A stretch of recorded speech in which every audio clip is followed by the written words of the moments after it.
ख़वातीन और हज़रात, आदाब अर्ज़े। इस महफिल में आपका खैर मकदम है।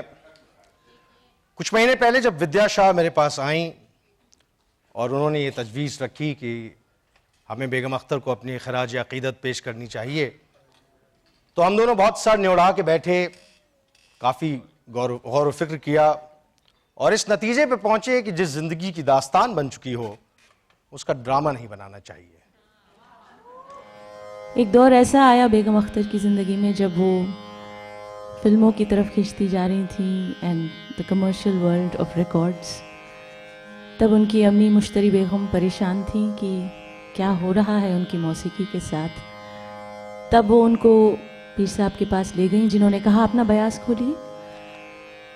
और जब उन्होंने खोला तो उन्होंने अपनी उंगली एक पन्ने पर रखा और कहा कि अगली रिकॉर्डिंग में ये गाना। देखने वालों मुझे हंस हंस के न देखो, हंस हंस के न देखो,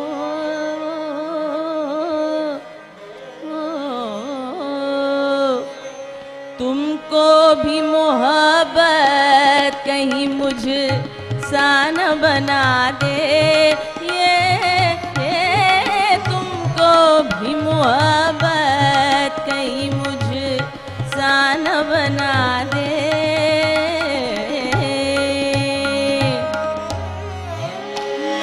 बेजान हर एक काम पर एक सजदा है मस्ती,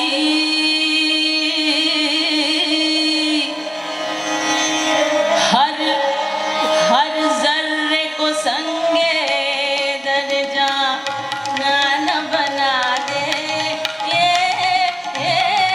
हर जर्रे को संगे दर्जा न बना दे।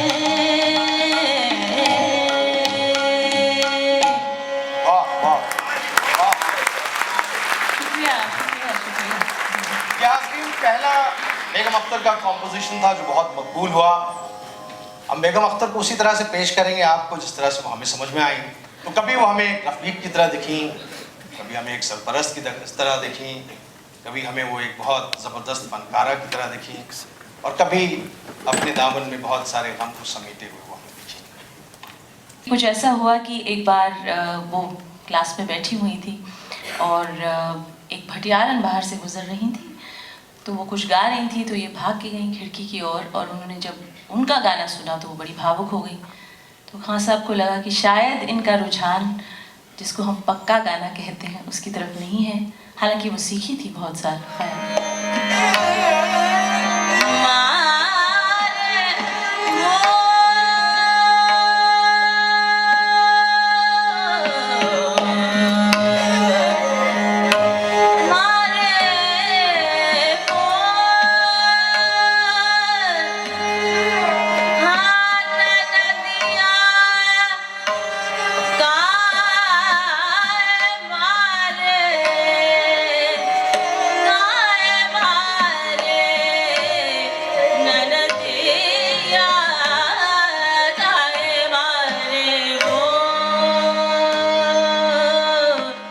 गाने वालों के बीच में एक धारणा थी कि जो ये नई टेक्नोलॉजी है, अगर हम माइक्रोफोन पे गाना गाएंगे तो ये हमारी आवाज़ चुरा लेगा। तो जितने बड़े बड़े गाने वाले थे वो माइक्रोफोन पे गाने गाने से इनकार कर देते थे।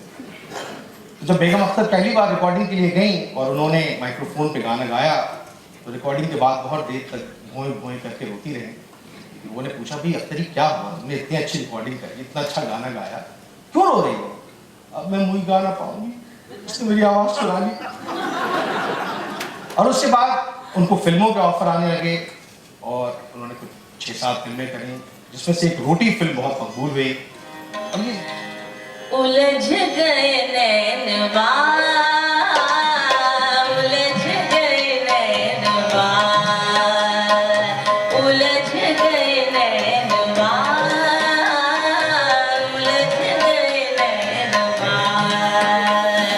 छूटे नहीं छुड़ाए, छूटे नहीं छुड़ाए, उलझ गए नैनवा,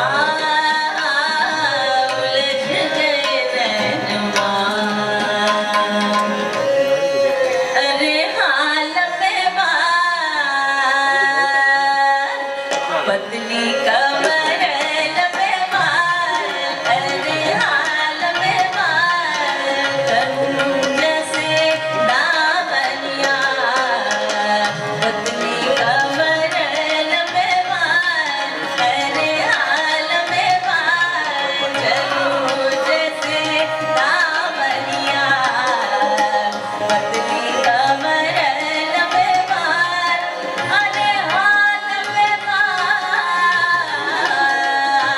पतली कमर लंबे बाल, अरे हाल में बाल, चलूं जैसे दामनिया, पतली कमर लंबे बाल। चुलबुलापन और ये शोखी आप जो गाने में सुन रही थी, ये काफी हद तक बेगम अख्तर की शख्सियत का एक हिस्सा था और बड़ा लतीफ, बड़ा महीन मजाक किया करती थी। बेगम अख्तर की मजाक की खासियत ये थी कि जिसका मजाक बनाया जाए और जिसके सामने मजाक किया जाए, दोनों ही लुत्फानंदोज हो जाएगा। ओ राजा जी,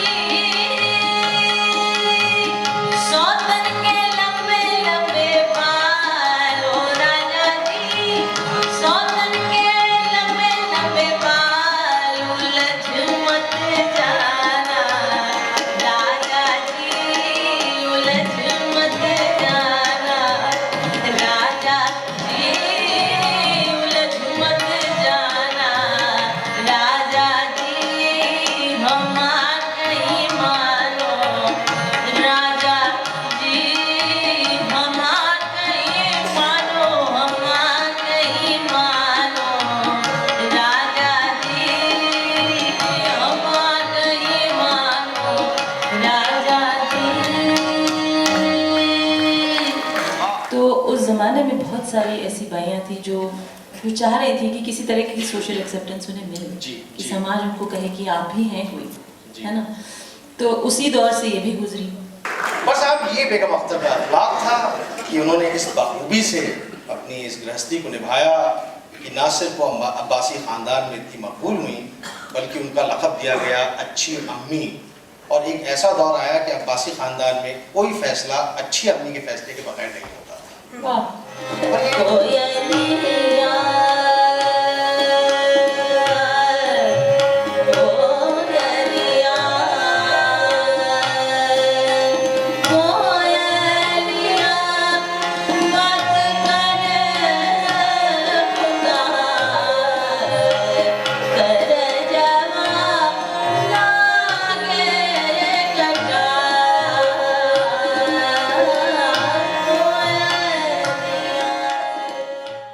आर्टिस्ट का नाम है क्या? तो वहाँ एक प्रोग्राम ऑफिसर थे और इंडिया रेडियो में अवस्थी साहब हैं, जो काफ़ी हद तक बेगम अख्तर वापस लौटाने के जिम्मेदार थे। उन्होंने बजस्ता कहा बेगम अख्तर, और नाम आज तक हमारे साथ। बेगम अख्तर की दोस्तियाँ भी बहुत प्यारी थी। मदन मोहन साहब फिल्म कंपोजर के बड़े करीबी दोस्त थे। जब कोई नई धुन बनाते थे तो बम्बई से फ़ोन करते थे, ट्रंक कॉल होता था उस ज़माने में। ये कहा जाता है उनके बारे में कि जब किसी महफिल में बेगम साहिबा गज़ल गाती थी तो महफिल का हर फर्द ये समझता था कि मुझसे मुखातिब और मेरे लिए